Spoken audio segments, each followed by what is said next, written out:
कवि सम्मेलन देख देख के घर की शीला देवी को शेर व शायरी का बुखार चढ़ गया था। अब वो सीधे मुंह किसी को जवाब ही नहीं देती थी। उनके पति और उनका बेटा तो काम करने घर से बाहर चले जाते थे और उनकी शायरी झेलनी पड़ती थी बहू रेणु को। अब सास बोलती नहीं, अर्ज करती थी, संदूक पे रखी संदूक, संदूक में रखे झुमके, बहू झुमके निकाल के दे मेरे, कहाँ लगा रही है ठुमके। माँ जी, झुमके तो आपके निकाल दूंगी मैं, लेकिन आपके दिमाग से ये शायरी का भूत कैसे निकलेगा? छोटे लोग नहीं समझेंगे, शायरी है शौक बड़ा, तू अपने काम से काम रख, मेरे काम में मत टांग अड़ा। शौक अलग बात है, लेकिन हर चीज में अपना शौक डाल देने से जग हंसाई हो सकती है सासू माँ। अरे मैं हूँ एक नंबर कलाकार, कोई ऐसी वैसी बला नहीं, तुम घर के कामों में उलझी, समझोगी मेरी कला नहीं। ठीक है माँ जी, आप नहीं समझती तो कोई बात नहीं, लाओ मैं आपके झुमके ही निकाल कर दे देती हूँ। बहू सास के झुमके निकाल कर देती है और वहाँ से चली जाती है। शाम को बहू अपने पति से शिकायत करती है, सुनिए जी, आप माँ को कुछ समझाते क्यों नहीं? अरे क्या समझाना है माँ को? अरे अपनी शायरी थोड़ी कम करे ना। अरे तुमको उनकी शायरी से क्या दिक्कत है? अरे मुझे नहीं, पर पड़ोस में सब लोग हंसते हैं, कहते हैं बुढ़ापे में लोग सठिया जाते हैं, लेकिन शीला जी तो शायर हो गई हैं। अरे लोगों का काम है कहना, लोगों की बातों का क्या टेंशन लेना। अरे वाह, मैंने भी शेर कह दिया, वाह वाह वाह वाह। देख लो, तुमसे किसी ने कहा नहीं और तुम्हारे सामने कोई माँ की बुराई नहीं करता तो तुमको फर्क नहीं पड़ रहा। अरे तुम खामखा की बात का बतंगड़ बना रही हो। चलो चाय बना कर ले आओ मेरे लिए, साथ पियेंगे, कोई ढंग की बातें करेंगे। रेणु चाय बनाने लगती है। पहले वो अपने पति को चाय देती है, फिर सास को और आखिर में अपने ससुर को। लेकिन वो देखती है कि ससुर जी कुछ परेशान से हैं। क्या हुआ ससुर जी, कोई बात हो गई है क्या? अरे तेरी सास बात बात पे शायरी करती है। कल मैंने पूछा कि खाना खाया तो तेरी सास ने क्या जवाब दिया पता है? अरे गलती की और आरोपी ने कोड़े खा लिए फटाफट, खाना तो नहीं पर पकोड़े खा लिए झटाझट। अब बता क्या जवाब दूं इस बात का? वो तो सभी से शायरी में ही बात कर रही हैं, मुझे भी समझ में नहीं आता कि क्या करूं मैं।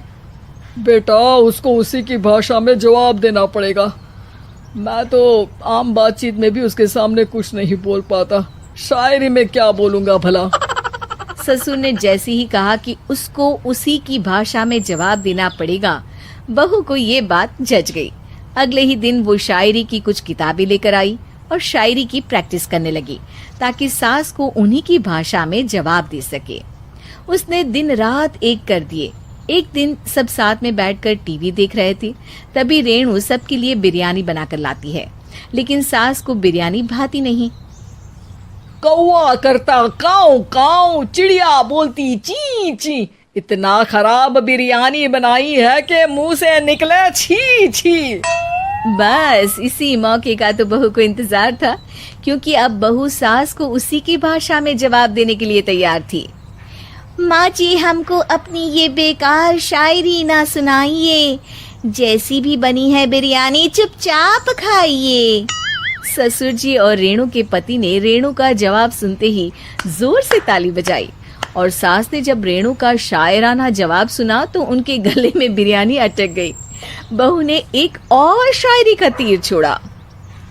शायरी में बहू के सामने सास हो जाएगी ढेर, क्योंकि सास मारेंगी एक शेर तो बहू मारेगी 1.25 शेर।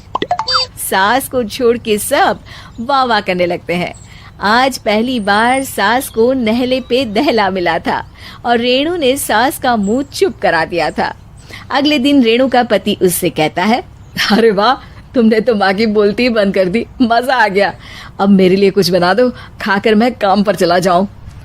शायरी ही है मेरा जीवन, वही करूँगी जी भर के। नौकरानी रख लो कोई, काम नहीं करूँगी मैं घर के। अरे तुम क्या माँ जैसी हरकतें करने लगी, सीधे सीधे बात करो ना।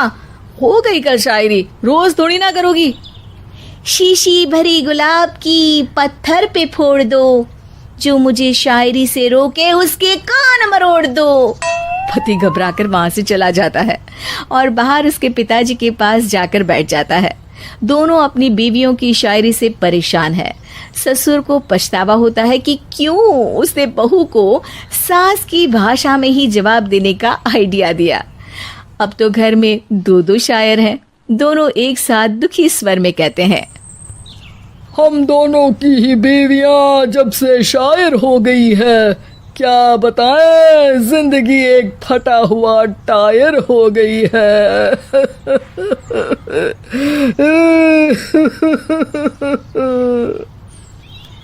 हम दोनों की ही बीवियां जब से शायर हो गई है, क्या बताए जिंदगी एक फटा हुआ टायर हो गई है।